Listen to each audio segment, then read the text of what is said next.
हाय दोस्तों। तो NTPC green energy IPO में जिस बात का इन्वेस्टर्स को डर था वही हुआ है, जिसकी वजह से इसका जो जीएमपी है वो लगातार फॉल होता आ रहा है। तो पहले जो जीएमपी जो इसका था वो 26 पे था, फिर वो 12 पे आया, फिर धीरे धीरे करके वो 9 पे आया, अब जाके वो 3 रुपये पे जीएमपी आ गया है।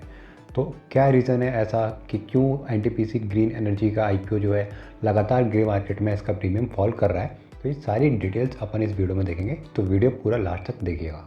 तो दोस्तों देखिए, जब भी कोई आईपीओ मार्केट में आता है तो उसका जो जीएमपी होता है तो वो किन फैक्टर से डिसाइड होता है कि उसकी ग्रे मार्केट में डिमांड क्या रहने वाली है।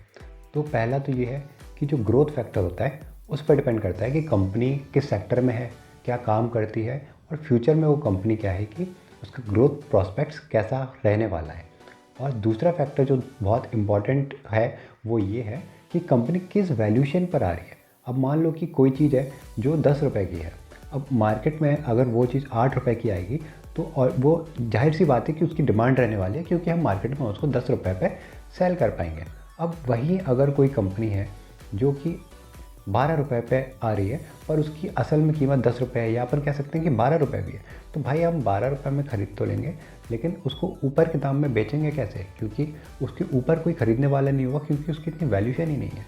तो यहाँ पे जो सारा का सारा खेल हो रहा है एनटीपीसी ग्रीन एनर्जी के आईपीओ में, वो सारा खेल वैल्यूशन की वजह से ही है। क्योंकि जब से इसका जो प्राइस बैंड अनाउंस हुआ है उसके बाद से ही इसका ग्रे मार्केट प्रीमियम में काफ़ी गिरावट हुई है। तो वो अपन समझ लेते हैं ऐसा क्यों हुआ है। तो दोस्तों, कंपनी ने जो प्राइस बैंड जो डिसाइड किया है वो कितना डिसाइड किया है? वो डिसाइड किया है 108 रुपीज़। तो इस प्राइस पे अगर आप पीई रेशियो कंपनी का निकालने जाएंगे तो वो पीई रेशियो कितना आएगा? वो आएगा 154 के करीब। इसका मतलब है कि अगर आपको 1 रुपये अर्न करने हैं तो आप उसके लिए कितने 154 रुपीज़ दे रहे हैं।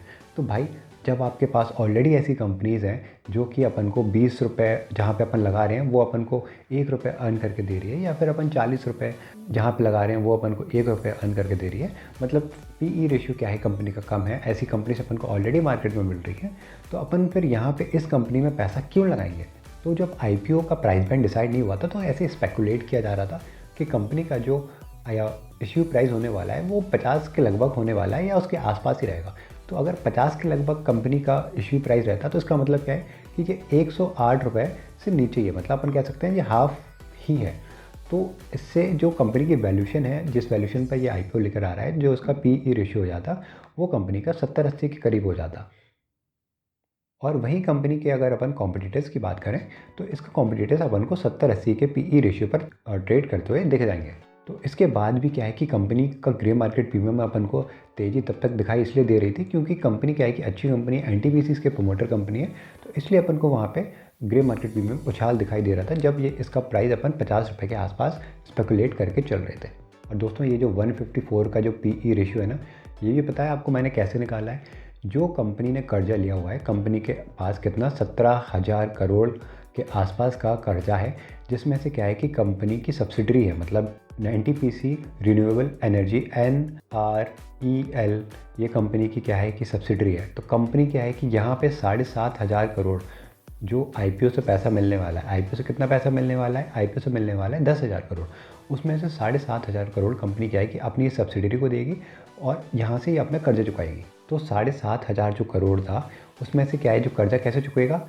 तो 4,000 करोड़ क्या है इसी ईयर में चुकाएंगे, मतलब जो अपन का जो करंट ईयर चल रहा है जो 2025 मार्च में एंड होगा, तो 4,000 करोड़ वहाँ पे जाएगा और 3,500 करोड़ 3,500 करोड़ क्या है कि ये लोग 2025-26 में चुकाने वाले हैं। तो इससे कंपनी के प्रॉफिट में क्या फ़र्क पड़ता है? तो दोस्तों देखिए कि जब भी कोई आप सेल्स वगैरह करते हैं तो जो आपका नेट प्रॉफिट आता है, तो ये कैसे आता है? जो भी आपकी सेल्स होंगी उसमें से आपके जितने भी एक्सपेंस होंगे वो आप माइनस करते हैं। अब इस एक्सपेंस में क्या है कि आपका वो वाला खर्चा भी इंक्लूड होता है जो कि आपने कर्ज लिया हुआ है और उसका आपने ब्याज दिया है, जिसको अपन इंटरेस्ट बोलते हैं। तो जब वो कंपनी क्या है कि अपना कर्जा चुकाएगी, उस कर्जे का हिस्से का जो इंटरेस्ट जो कंपनी ने एज एन खर्चा दिया हुआ है वो कंपनी को नहीं चुकाना पड़ेगा। तो 2024-25 की अपन बात करें तो अगर जो कंपनी 4,500 करोड़ इस साल चुकाने वाली है, उसके हिस्से का जो खर्चा है वो कितना आएगा? तो कंपनी का फाइनेंसिंग कॉस्ट कितना है?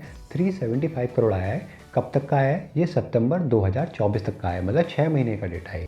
तो 6 महीने तो ऑलरेडी कंपनी ने क्या है कि अपना इंटरेस्ट इनकम क्या है कि इंटरेस्ट एक्सपेंस क्या है कंपनी ने दे रखा है।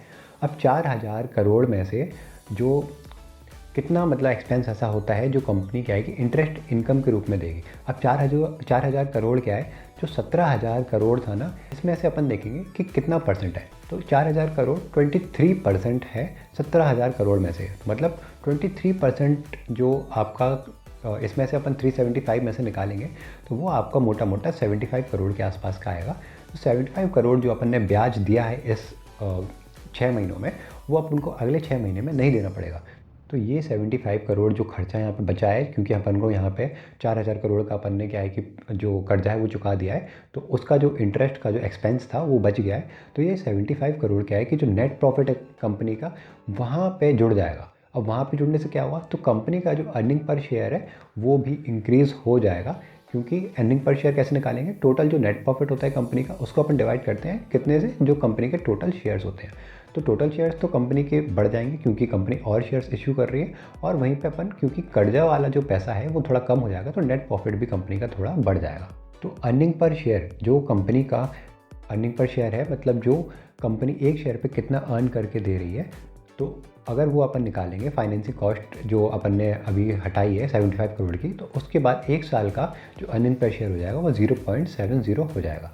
और कंपनी का जो प्राइस है वो कितना है, 108। तो अपन कंपनी का PE रेशियो निकालेंगे तो वो हो जाएगा 154 के करीब। तो यहाँ पे आपको दिख रहा है कि कंपनी कितनी महंगी वैल्यूएशन पर आ रही है। निफ्टी का PE पता है आपको कितना होता है, वो 20 से 25 के बीच में होना तो अच्छा माना जाता है। और ऐसा होता है कि कुछ कंपनीज़ क्या है कि जिनके ग्रोथ प्रॉस्पेक्ट्स बहुत अच्छे होते हैं, तो उनका PE रेशियो अपन को अच्छा खासा दिखाई देता है 70 से 100 के बीच में।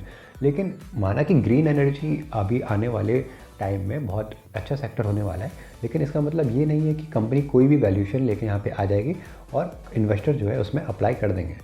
क्योंकि रिसेंटली अपन ने देखा कि IPO का जो सेक्शन है वो अपन को बहुत बूम पे दिखाई दे रहा है, क्योंकि कोई भी IPO कोई भी लेके आ जा रहा है, चाहे वो बाइक का शोरूम वाला है या कोई भी, मतलब हर कोई यहाँ पे पैसा बनाने को तुला है। तो भाई साहब यहाँ पे NTPC हैं जो इनके प्रमोटर हैं, तो और इन्होंने क्या सोचा होगा कि भाई इन्वेस्टर्स तो पैसा लगा ही रहे हैं, तो हम कितनी भी वैल्यूएशन पर लेके आ जाएँ तो इन्वेस्टर यहाँ पे पैसा लगा देंगे, तो हम जितनी भी वैल्यूएशन चाहें उतनी वैल्यूएशन इन्वेस्टर से डिमांड कर सकते हैं। लेकिन अब इन्वेस्टर्स क्या है कि ऐसे IPOs में पैसा लगाने से बच रहे हैं, क्योंकि अब उनको भी वैल्यूएशन समझ में आने लगी है कि भाई ज़रूरी नहीं है कि कंपनी जिस वैल्यूएशन पर आ रही है वो हमेशा अच्छी ही हो।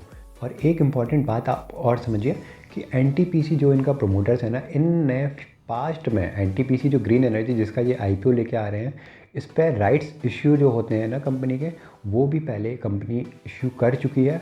और जो राइट्स इशू का जो प्राइस है, राइट्स इशू मतलब जो पहले कंपनी के एक्सपेंशन के लिए फर्दर पैसा लगाया गया है NTPC ग्रीन एनर्जी में, तो वो जो शेयर इशू हैं वो आपको पता है कितने रेट पे इशू है, वो 10 रुपये पर शेयर के हिसाब से इशू है। और जो रिसेंट इशू हुआ है राइट इशू, वो पता है कब हुआ है, वो सितंबर में हुआ है, जो NTPC को शेयर मिले हुए हैं। तो 10 रुपये पे कंपनी ने क्या है कि इस जो IPO आ रहा है, NTPC कंपनी ने इस कंपनी के शेयर खरीदे हुए थे। और भाई साहब 1 महीने बाद, मतलब 2 महीने समझ लीजिए सितंबर से, तो 2 महीने बाद भी भाई ऐसा क्या हो गया कि कंपनी की वैल्यूएशन 10 रुपये से बढ़कर, तो भाई 10 रुपये पे तो आपने खुद ने ख़रीदा है। अब 2 महीने में आप सीधे सीधे 10 गुना ज़्यादा इन्वेस्टर से पैसे कैसे ले सकते हैं। इसका मतलब यही है कि भाई आप इन्वेस्टर्स को बेवकूफ़ समझ रहे हैं और सोच रहे हैं कि भाई ठीक है कुछ भी लेके आ जाएंगे, इन्वेस्टर्स अप्लाई कर देंगे, पर ऐसा नहीं है। क्योंकि कंपनी जो IPO लेकर आ रही है वो ऑलरेडी बहुत एक्सपेंसिव है। तो यहाँ पे दोस्तों आप अगर इन्वेस्ट कर रहे हैं, अप्लाई कर रहे हैं, तो बहुत सोच समझ के करिएगा। क्योंकि यहाँ पे लिस्टिंग गेन, मैं नहीं कह रहा हूँ कि यहाँ पे डिस्काउंट पे लिस्ट होगा या मतलब अच्छा खासा लिस्ट हो सकता है। अगर लिस्टिंग गेन मिला भी ना तो 10 से 20% मैक्सिमम है, इससे ज़्यादा नहीं होना चाहिए, क्योंकि कंपनी की वैल्यूएशन ही ऐसी है। 10 से 20% भी मैंने बहुत बोल दिया है। करेंटली जो GMP चल रहा है ना दोस्तों, वो 2% के आसपास चल रहा है। तो ये धड़ाम से GMP क्या है, 26 रुपये से नीचे गिर के कितना रुपये तक पहुँच गया, या 3 रुपये तक पहुँच गया है। तो ये इसी वजह से ही नीचे गया है, क्योंकि कंपनी ने बहुत लालच दिखाया है, बहुत हाई वैल्यूएशन पर अपना IPO का प्राइस रखा हुआ है। तो उम्मीद है इस वीडियो से मैंने आपको समझाने की कोशिश करी हुई है कि क्यों कंपनी का जो GMP इतना लो है और क्यों उसकी डिमांड अपन को ग्रे मार्केट में इतनी कम दिखाई दे रही है, जबकि पहले से इसमें बहुत हाइप बनी थी कि भाई NTPC ग्रीन एनर्जी का IPO आ रहा है। लेकिन जो IPO लेके कंपनी आ रही है, जो उनके प्रमोटर्स हैं भाई, उन्होंने सारा खेल क्या है कि ख़राब कर दिया है। तो उम्मीद है NTPC ग्रीन एनर्जी का जो यहाँ पे वैल्यूएशन के रिगार्डिंग में कंसर्न था वो मैंने आपको समझाने की कोशिश करी है और आपको समझ आ गया होगा। तो चलिए अब मिलते हैं अगली वीडियो में। कोई और डाउट हुआ तो आप मेरे से कमेंट सेक्शन में पूछ सकते हैं। मिलते हैं अब अगली वीडियो में, तब तक के लिए गुड बाय।